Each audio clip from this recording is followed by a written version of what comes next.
Welcome! Ready to unlock your Sony LIV subscription using your Axis Bank credit card? This guide will walk you through the simple process, from finding the offer to activating your premium account. Let's get started. Step 1. Find the Axis Bank offer. First, you need to locate the active offer from Axis Bank.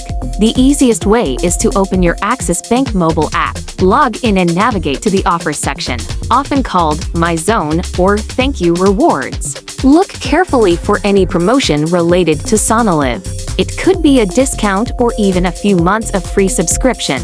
Make a note of any specific promo code or activation link provided. Step 2. Subscribe on Sony LIV. Now, open the Sony LIV app or go to the Sony LIV website on your computer.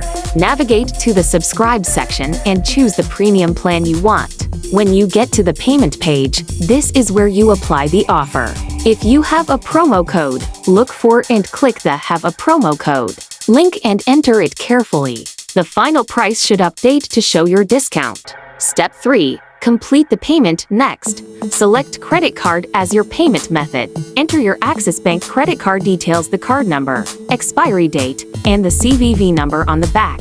Double-check that the discounted amount is correct, then confirm your payment. Important reminder, one crucial reminder, most subscriptions are set to auto-renew. If your offer was for a limited time, remember to turn off auto-debit in your account settings later if you don't want to be charged the full price. And that's it! Your Sony LIV Premium Access is now active. Enjoy your shows!